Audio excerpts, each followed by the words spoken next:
అందరికీ నమస్కారం. మాజీ ముఖ్యమంత్రి జగన్మోహన్ రెడ్డి గారికి పేద సామాన్య వర్గాల పట్ల ప్రేమ ఉండబట్టి, వారికి మంచి మనసు మానవత్వం ఉండబట్టి, పేద ప్రజల జీవితాల్ని అభివృద్ధి బాట వైపు తీసుకువెళ్లాలనేటువంటి ఒక గొప్ప ఉద్దేశంతో బటన్స్ నొక్కారు.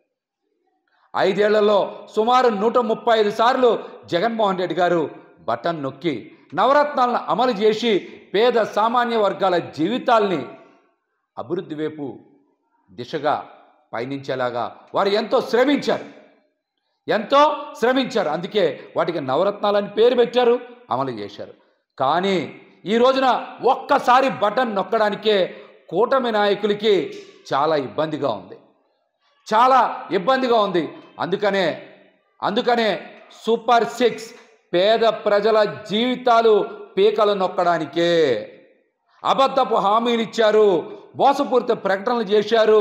ఈరోజు అధికారంలోకి వచ్చి 50 రోజులు అవుతున్నా ఒక్కటంటే ఒక్క పథకానికి కూడా నియమ నిబంధనలు పెట్టలేకపోయారంటే వారి పాలనలో దొలతనం మనందరం కూడా అర్థం చేసుకోవాలి. మరి ఎన్ని ఇబ్బందులున్నా, ఎన్ని కష్టాలున్నా జగన్మోహన్ రెడ్డి గారు బటన్ నొక్కారు. ఆ బటన్ నొక్కడం మీద చాలామంది అవహేళనగా మాట్లాడారు. కానీ ఈ రోజున ఒక్కసారి బటన్ నొక్కడం ఎంత కష్టమో పాలనలో ఉన్నటువంటి చంద్రబాబు గారికి, పవన్ కళ్యాణ్ గారికి, పురంధరేశ్వర్ గారికి అర్థమైంది. అట్లాంటిది 135 సార్లు జగన్మోహన్ రెడ్డి గారు బటన్ నొక్కి పేద ప్రజల జీవితాల్లోకి, పేద ప్రజల ఖాతాల్లోకి డబ్బులు మళ్లించారంటే వారి సమర్థవంతమైనటువంటి పాలన గురించి ఈ రోజున రాష్ట్రం మొత్తం చర్చ జరగాలి. జగన్మోహన్ రెడ్డి గారు పాదయాత్ర చేసి ప్రజల కష్టాలను తెలుసుకొని పథకాలు అమలుకి నవరత్నాలని పేరు పెట్టి అద్భుతంగా అమలు చేశారు.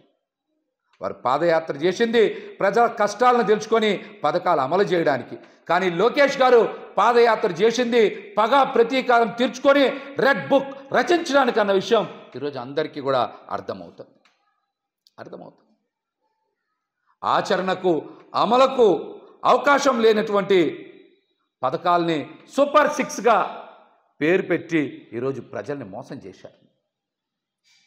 ప్రజల చెవిలో ఫ్లవర్ కాదు క్యాలీఫ్లవర్ పెట్టి అడ్డంగా మోసం చేసినటువంటి వ్యక్తులు చంద్రబాబు గారు, పవన్ కళ్యాణ్ గారు, పురంధరేశ్వర్ గారు అని కూడా ఈ సందర్భంగా తెలియజేస్తాను.